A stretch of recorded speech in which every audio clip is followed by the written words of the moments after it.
नमस्कार, आप सभी का एक बार पुनः ओम डिजिटल स्टडी के इस ऑनलाइन लर्निंग प्लेटफ़ॉर्म पर बहुत-बहुत स्वागत अभिनंदन। एक भर्ती के संबंध में काफ़ी सूचना है वो हमें देखने को मिल रही है। शिक्षक भर्ती परीक्षा जो कि संस्कृत विभाग में है। आज से पहले हमने इस विभाग के लिए एक सीधी भर्ती का कोई जो प्रक्रिया है वो कॉम्पिटिटिव एग्ज़ाम के माध्यम से नहीं देखी है। पहली बार है जब संस्कृत शिक्षा विभाग के द्वारा इस प्रकार की जो भर्ती का आयोजन प्रतियोगी परीक्षा के माध्यम से आपका है वो किया जा रहा है। इसकी अभ्यर्थना राजस्थान कर्मचारी चयन बोर्ड को है वो प्रेषित है वो की जा चुकी है। तो इस भर्ती के लिए क्या ये जो सामान्य आपकी अध्यापक भर्ती परीक्षा होती है, रीट मुख्य परीक्षा होती है, उससे पृथक होगी या उसके साथ में कंबाइंड करके आयोजित की जाएगी? इसके अलावा काफ़ी अभ्यर्थियों का ये भी एक डाउट रहता है कि ये जो भर्ती है, इसके पहले रीट पात्रता परीक्षा का आयोजन किया जाएगा या फिर बिना रीट पात्रता परीक्षा करवाए, जिन्होंने पूर्व में रीट पात्रता हासिल कर रखी है, उनको शामिल करते हुए ये भर्ती कंडक्ट होगी। इसके अलावा इसका क्या सिलेबस रहने वाला है और क्या इसके लिए क्वालिफ़िकेशन है, योग्यता है, वो सारी चीज़ें हम आज के इस सेशन में वो चर्चा करेंगे। तो देखिए, पहले तो इस भर्ती के लिए सेवा नियमों में जो संशोधन हुए और उन संशोधन के तहत इसका क्या सिलेबस रहा और क्या इसकी योग्यता है, वो चीज़ें हम देखेंगे। उसके बाद में जो आपके मेन जो चीज़ें हैं, डाउट है कि कब एग्ज़ाम होगा, क्या रहेगा, वो चीज़ें हम वो डिस्कस करेंगे। तो देखिए, इसके संबंध में मैंने आपको अक्टूबर में एक बार है वो टेलीग्राम के माध्यम से जो जुड़े हुए अभ्यर्थी उन आप सभी को मैंने सूचित किया था, ये जब कार्मिक विभाग के द्वारा नियम बन करके तैयार हो गए थे, संस्कृत शिक्षा विभाग के लिए ये आपके राज्यपाल के नाम से आपका संशोधन हुआ है इसके सेवा नियमों में विद्यालय शाखा दूसरा संशोधन नियम 2024। इससे पहले क्या होता था कि इस डिपार्टमेंट में टीचरों की वैकेंसी तो होती थी, लेकिन वो कॉम्पिटिटिव एग्ज़ाम के माध्यम से नहीं होती थी, डायरेक्ट सीधी प्रतियोगी परीक्षा के माध्यम से वो नहीं होती थी, बल्कि ये डिपार्टमेंट है वो क्या करता था कि जितने भी जो स्टूडेंट हैं, उन स्टूडेंट से फॉर्म है वो आपके माँगे जाते थे, डॉक्यूमेंट इत्यादि है वो ले लेते और उन जो फॉर्म इत्यादि भरे जाते, तो उन फॉर्म के आधार पर जो आपके मार्क्स इत्यादि होते थे, उन मार्क्स के जो रीट में कितने मार्क्स हैं, इसके अलावा एकेडमिक क्वालिफ़िकेशन में कितने जो मार्क्स हैं, उन मार्क्स के आधार पर जो है वो एक मेरिट लिस्ट तैयार करके अभ्यर्थियों को जॉइनिंग है वो दे देते थे। लेकिन अब जो है ये भर्ती पूरी की पूरी प्रतियोगी परीक्षा के माध्यम से है वो आपकी संपन्न हो रही है। इसलिए इस नियमों में क्या किया है, संशोधन किया है और संशोधन पूरा ये पीडीएफ आप हमारे ओम डिजिटल स्टडी टेलीग्राम चैनल से भी प्राप्त कर सकेंगे। इसमें आप देखिए कि योग्यता क्या रखी गई है, तो सीधी भर्ती के माध्यम से होगी यानी कि प्रतियोगी परीक्षा के माध्यम से होगी। योग्यता की बात करें तो L1 में जो स्तर जो एक होता है, L1 होता है, तो उस प्रथम स्तर की जो है, वो आपकी कक्षा 1 से 5 तक होती है, वो आप सभी को पता है और इसके लिए योग्यता मेनली वही रखी गई है। इन्होंने जो कहा है, वो पढ़ कर के मैं आपको सुना देता हूँ कि संस्कृत माध्यम से वरिष्ठ उपाध्याय या समतुल्य पारंपरिक संस्कृत परीक्षा और निःशुल्क और अनिवार्य बाल शिक्षा अधिकार अधिनियम 2009 के उपबंधों के अधीन राष्ट्रीय अध्यापक शिक्षा पात्रता शिक्षा परिषद द्वारा समय समय पर विहित मानकों के अनुसार पात्र हो। साथ ही साथ अध्यापकों हेतु राजस्थान अध्यापक पात्रता परीक्षा यानी कि रीट उत्तीर्ण करना है वो आवश्यक है। ये तो कौन सा है, जो संस्कृत विषय से है उनके लिए है। जिन्होंने सामान्य विषय का चयन किया है, ठीक है, ये आपका L2 में संस्कृत है और इसके बाद में ये जो 1 है उसमें आपका सामान्य का है और ये L2 में आपका सामान्य का है। तो इसमें मेनली मोटे तौर पर योग्यता ये है कि आपकी एक तो क्या है, L1 के लिए दे रहे हैं, तो जो संस्कृत से दे रहे हैं वो संस्कृत से क्या होनी चाहिए, बीएसटीसी उन्होंने है वो की हुई होनी चाहिए एनसीईटी की गाइडलाइन के अनुसार। दूसरी बात है, बीएसटीसी होने के बाद में आपको क्या है, रीट पात्रता परीक्षा है, वो भी आपकी है वो कंप्लीट होनी चाहिए। तो ये 2 इसमें है वो मेनली चीज़ें हैं वो आपकी है और वही जो है वो माध्यमिक शिक्षा बोर्ड वाली जो आपकी रीट परीक्षा होती है और मुख्य भर्ती परीक्षा होती है, रीट मुख्य परीक्षा होती है, उसमें और इसमें योग्यता आपकी सेम रखी गई है। दूसरी बात है, इसका सिलेबस की बात कर लेते हैं। तो सिलेबस इसका क्या है? तो सिलेबस देखिए इन्होंने बता रखा है स्पष्ट तौर पर शेड्यूल जो आपकी 6 है इसमें। तो इसमें आप देखिए अध्यापक संस्कृत के पद के लिए प्रतियोगी परीक्षा का स्कीम और पाठ्यक्रम ये किसके लिए है? संस्कृत अध्यापक के लिए है। एल फर्स्ट और एल सेकंड के लिए ठीक है? और इसके साथ-साथ में जो शारीरिक शिक्षा अध्यापक है, पीटीआई है, लाइब्रेरियन है, लैब असिस्टेंट है, इसके लिए भी यहाँ पर अलग-अलग जो सिलेबस है वो आपके दिए हुए हैं। तो इसमें जो आपका कॉम्पिटिटिव एग्ज़ाम रहेगा, उसका स्कीम जो है वो कुल मिलाकर के इस प्रकार की रहेगी कि आपका जो पेपर होगा वो 1 पेपर होगा, 300 अंकों का है वो होगा, ठीक है? 2 ढाई घंटे का इसमें है वो आपको समय मिलेगा, 150 प्रश्न है वो ऑब्जेक्टिव टाइप के पूछे जाएँगे, नेगेटिव मार्किंग भी आपसे है वो 1/3 मार्क्स है वो नेगेटिव मार्किंग के रूप में वो काटे जाएँगे। तो ये आपका एग्ज़ाम की स्कीम। अब सिलेबस की बात करें डिटेल में, तो अध्यापक संस्कृत स्तर फर्स्ट के लिए कक्षा 1 से 5 के लिए जिनका संस्कृत विषय है, उनके लिए क्या है? तो उनके लिए आपका 100 अंकों का राजस्थान का भौगोलिक, ऐतिहासिक, सांस्कृतिक और राजस्थानी भाषा है वो आएगी, जो रीट मुख्य परीक्षा में पिछली बार राजस्थान कर्मचारी चयन बोर्ड ने जो एग्ज़ाम करवाया था, जिसमें जो रखा गया था, वो सेम का सेम एज़ इट इज़ आपका इसमें भी रहने वाला है। दूसरी बात है 80 अंकों का इसमें राजस्थान का शैक्षिक परिदृश्य, निःशुल्क और अनिवार्य बाल शिक्षा का अधिकार अधिनियम और समसामयिक विषयों का जो ज्ञान है, वो 80 मार्क्स का इसमें आपका रहने वाला है। ये आपका 180 मार्क्स का हो गया। इसके अलावा 120 मार्क्स का जो है वो विद्यालय से विषय संस्कृत से संबंधित 50 अंक, शैक्षिक रीति विज्ञान संस्कृत से संबंधित 40 अंक, शैक्षिक मनोविज्ञान 20 अंक और सूचना प्रौद्योगिकी 10 अंक यानी कि 300 अंकों का ढाई घंटे का आपका पेपर है वो रहने वाला है संस्कृत विषय के लिए और ये संस्कृत L2 के लिए है। तो L2, L1 इन सभी में आपका ये क्या है मेजर 80 मार्क्स, 50 मार्क्स ये आपका सेम है। शैक्षिक मनोविज्ञान, सूचना प्रौद्योगिकी ये भी सेम है। विद्यालय विषय का ज्ञान जो सामाजिक विज्ञान से दे रहे हैं, उनको सामाजिक विज्ञान से संबंधित है वो 120 अंकों का रहेगा।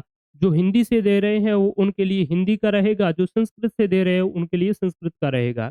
शैक्षिक रीति विज्ञान भी संबंधित विषय का रहेगा L10 आपका L2 में, ठीक बात है? तो ये आपका कुल मिलाकर के इस प्रकार का इसका सिलेबस और स्कीम है वो रहने वाली है। जैसे ही कर्मचारी चयन बोर्ड इसका नोटिफिकेशन जारी करेगा तो उसमें आपकी ये चीजें वो दी जाएगी। कुल कितने पद हैं उस पर भी हम है वो चर्चा करेंगे और ये आपका सामान्य जो है L1 के लिए तो सामान्य वालों के लिए आपका बात करें तो जो 100 और 80 जो मार्क्स है वो तो आपका सेम है और इसकी अगर आप बहुत ही बेहतरीन शानदार कर्मचारी चयन बोर्ड के जो जिस प्रकार से पैटर्न रहा है वर्तमान का उस पैटर्न के अनुसार अगर आप तैयारी करना चाहते हैं तो ओम डिजिटल स्टडी मोबाइल एप्लीकेशन पर कंप्लीटली कोर्स अवेलेबल है, ज्वाइन कर सकते हैं। फिलहाल का जो हमारा पशु परिचर वाला जो पेपर हुआ था उसमें जो जो चीज़ें मैंने पढ़ाई हूबहू परीक्षा में देखने को मिली है और महत्वपूर्ण बात है कि मैंने जो पेपरों का जो सॉल्यूशन करवाया पहली शिफ्ट में करवाया मैंने कहा यहाँ से सवाल पूछा जाएगा ध्यान रख करके जाएं। अगली शिफ्ट में हूबहू सवाल है वो देखने को मिल गए तो वो पेपर यूट्यूब पर सारे सॉल्यूशन पड़े हुए हैं। आप ज़रूर देखिए आपके लिए भी इक्वली यूज़फुल है। उसमें केवल और केवल राजस्थान का सामान्य ज्ञान से संबंधित जो चीज़ें हैं वो सॉल्व करवाई हुई हैं। ठीक बात है। तो ये 180 मार्क्स का आप बहुत अच्छी तैयारी है वो कर सकते हैं। टेस्ट सीरीज, प्रीवियस पेपर सारा उसके साथ में आपको वो सारी चीज़ें है वो कंटेंट मिल जाएगा। अब देखिए विद्यालय विषय जो है वो आपका एल फर्स्ट में क्या रहेगा हिंदी में 10 अंक, अंग्रेजी में 10, गणित में 10, सामान्य विज्ञान में 10 और सामाजिक अध्ययन में 10। तो इस प्रकार से आपका 50 अंकों का ये विद्यालय विषय रहेगा। शैक्षिक रीति विज्ञान में हिंदी, अंग्रेजी और गणित के 8-8 अंकों का रहेगा और सामाजिक अध्ययन में 8 और शैक्षिक मनोविज्ञान सूचना प्रौद्योगिकी में तो ये आपका इस प्रकार से है। ठीक बात है। इसके अलावा हम बात करें तो L2 का भी आपका ये इसी प्रकार से है। ठीक है। और बाकी बात करें तो पीटीआई, लाइब्रेरियन इत्यादि इसके लिए मैं अलग सेशन में आपसे वो डिस्कस करूँगा। तो ये तो आपका क्या हो गया सिलेबस हो गया। इसके अलावा जो अलग-अलग बात करें स्पोर्ट पर्सन इत्यादि उनके लिए कुछ आपका रिलैक्सेशन है वो दिया हुआ है जो मेनली पीटीआई उनके लिए है। ठीक बात है। तो सिलेबस की बात करें मोटे तौर पर यही सिलेबस है जो आपका रीट मुख्य भर्ती परीक्षा का पिछली बार रहा था। अब चूंकि ये नाम हमें संस्कृत संस्कृत दिखाई दे रहा है, संस्कृत विभाग की है, तो क्या ये अलग होगी? बिल्कुल निश्चित रूप से ये जो है आपकी माध्यमिक शिक्षा बोर्ड जो संस्कृत जो आपकी रीट पात्रता परीक्षा और मुख्य परीक्षा जो आयोजित करवा रहे हैं उससे पूरी तरीके से ये अलग है, उससे और इस भर्ती का कोई लेना-देना नहीं है। दूसरी बात है, इसमें चूँकि आपकी क्या चाहिएगी रीट पात्रता परीक्षा चाहिएगी और ये डिपार्टमेंट पहले से ही अपने स्तर पर ही भर्ती का है वो आयोजन करते आ रहा है। पहले तो ये डायरेक्टली भर्ती है वो कर रहा था और अब चूँकि ये आपका नियमों में संशोधन करके कॉम्पिटिटिव एग्ज़ाम के माध्यम से कर रहे हैं। तो इनको क्या चाहिए है वो आपके टीचरों की ज़रूरत है इस डिपार्टमेंट को।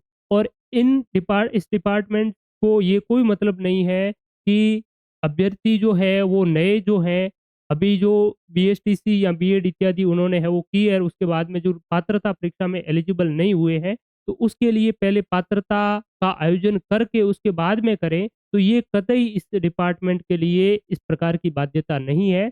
इसीलिए अभी ही इन्होंने जो है आपके राजस्थान के एक पहले बेरोजगार युवा के बेरोजगारों के नेता के रूप में काम कर रहे थे, अभी बीजेपी में नेता है। इस नेता ने एक ट्वीट करके ये जानकारी दी है, जो ये काफ़ी ऑफिशियल जानकारी आप मान सकते हैं। इसके तहत इन्होंने बताया है कि L1 तथा L2 के 2759 पदों पर आपकी भर्ती के लिए राजस्थान कर्मचारी चयन बोर्ड के पास में जो अभ्यर्थना है वो भेजी जा चुकी है, जिसमें पीटीआई, लाइब्रेरियन, लैब असिस्टेंट के भी कुछ पोस्ट है वो शामिल है।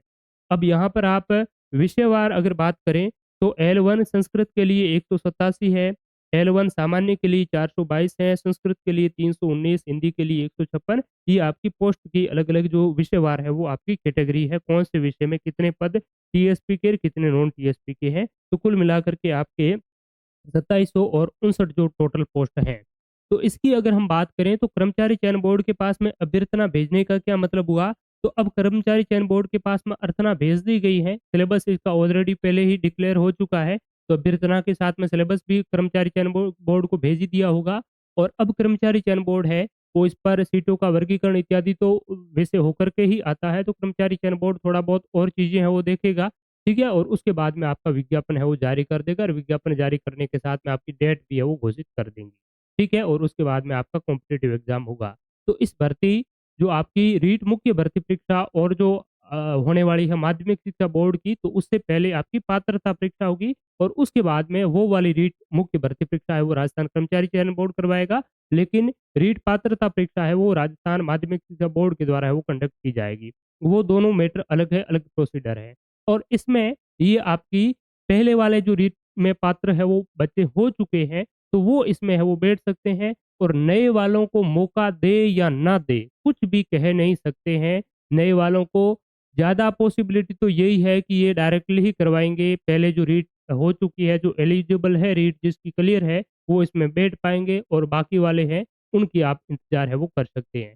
दूसरी बात ये बनती है कि अगर एकता में संगठन में शक्ति होती है। अगर बच्चे ज़्यादा सरकार पर दबाव बनाए प्रेशराइज़ करें, जो पहले रीट जिनकी पात्रता क्लियर नहीं है, नए बच्चे यार इसमें शामिल होना चाहते हैं, तो सरकार को अगर इस प्रकार से आप कुछ चीज़ें करें, आंदोलन इत्यादि करें, तो हो सकता है आपकी बात माने और रीट पात्रता को पहले आयोजित करवाएँ और उस आयोजन के बाद में है, उसका रिज़ल्ट आ जाने के बाद में आपकी है, इस भर्ती का है वो एग्ज़ाम करवाएँ, तो ये भी है वो हो सकता है। बाकी फ़िलहाल की जो है, वो यही है कि आपकी रीट जिन्होंने दे रखी है, वो इसमें है वो बैठ पाएँगे फ़िलहाल तक वो। दूसरी बात है अभी रीट पात्रता परीक्षा के लिए भी अगले सप्ताह लगभग आपका नोटिफ़िकेशन आ जाएगा, तो उसके बाद में वो जो आपकी माध्यमिक शिक्षा वाले बोर्ड वाली जो भर्ती है, इसका और उसका दोनों अलग-अलग पेपर होगा, सिलेबस दोनों का एज़ इट इज़ है सेम है, पात्रता योग्यता है वो दोनों की सेम है, तो ये चीज़ है वो दोनों में आपकी रहने वाली है। पात्रता वाली जो बात है वो मैंने आपको बता दी है। दूसरी जो आपकी 180 मार्क्स का आप राजस्थान जीके और शैक्षिक परिदृश्य इत्यादि वो जो चीज़ें बहुत अच्छी तरीके से तैयार करना चाहते हैं, तो एल फर्स्ट में, एल सेकंड में सेम ही चीज़ें हैं। मैंने पूर्व के वीडियो में वो बता रखी है, कितना आपका सिलेबस में क्या आपका अंतर है, क्या अंतर नहीं है। तो इसके लिए एक कंबाइंड हमारा वीडियो कोर्स है वो अवेलेबल है, जिसमें स्मार्ट वीडियो लेक्चर आपको मिलेंगे, क्लासेज की पैनल पीडीएफ मिलेगी, टेस्ट सीरीज मिलेगी, प्रीवियस पेपर्स कर्मचारी चयन बोर्ड के मिलेंगे, अपडेटेड नवीनतम डेटा के अनुसार सारी चीज़ें आपको है वो करवाई जा रही है, तो बेहतरीन तरीके से आप जो तैयारी है वो कर सकते हैं। ठीक बात है, तो thank you so much all of you. तो इस भर्ती से संबंधित जितनी भी जो जानकारी थी वो मैंने आपके समक्ष रखने का प्रयास किया। और भी आपके कोई डाउट रह गए हो तो आप कमेंट सेक्शन में है वो मुझे बता सकते हैं। और इस कोर्स के बारे में और जानकारियाँ प्राप्त करना चाहते हैं, तो हमारी जो वेबसाइट है omdigitalstudy.com उसको आप विज़िट करेंगे, उसके नीचे आपको व्हाट्सएप नंबर मिलेंगे, उसके माध्यम से व्हाट्सएप कर पाएँगे, या हमारा मोबाइल एप्लीकेशन है, वो आप डाउनलोड करके जो है, वो इसके बारे में कंप्लीट जानकारी प्राप्त कर सकते हैं और इसका है वो हिस्सा बन सकते हैं। ठीक बात है, तो बहुत-बहुत धन्यवाद, शुक्रिया, नमस्कार, जय हिंद।